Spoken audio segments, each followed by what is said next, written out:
Hello everybody, welcome back. Today I'm going to show you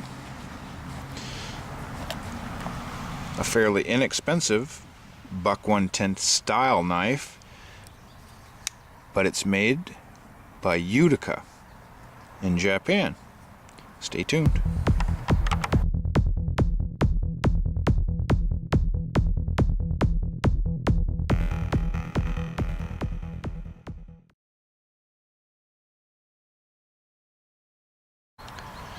Okay, this is just going to be a quick video on this knife, and as in my last video on the Coyote knife, this knife was also a reward for an achievement in a paper mill, and this particular one was for Champion Paper Company, and they repaired a dryer can in 18 hours, which is for the job they were doing was quite a feat, and they were all rewarded with a nice buck 110 style lockback knife. And like I said, this was made by the Utica Knife Company for 40 stainless, and it's model 1885, and it was made in Japan. And it's basically the same thing as a buck 110. It might be a hair smaller. Yeah, I mean, it actually is a little thinner, so I don't have a buck 112, I think they are, to compare it to, but I think it may be closer to the 110 size, but I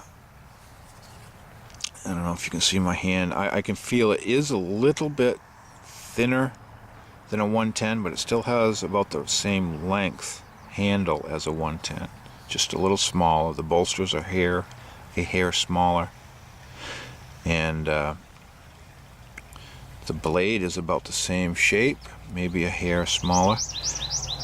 You can see there's some staining in the nail neck, and right before this video I gave this knife a thorough scrubbing to make it halfway presentable, and I don't have any oil on this yet, or it might look a little bit better, but there was rust spots and everything on this knife, and that nail nick was disgustingly packed full of gunk where this knife had been used a lot. And this is just a knife I got from my father after he passed, and I wanted to share with you, and it's nothing rare or anything. And I think I saw one on eBay and they were asking like $20 for it, so very reasonable. But it's made in Japan, which is actually a good thing. This knife doesn't have any side to side or up and down play as compared to my buck 110s, which all of them have that, and the construction is very nice. And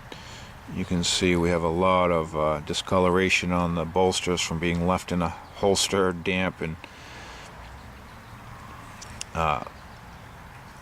it's been outside in a garage where there's moisture changes all the time, and it's held up. I mean, the blade is still perfectly serviceable, and this knife has years and years and years of use left on it for an inexpensive knife, but a nice knife from Utica. And I almost think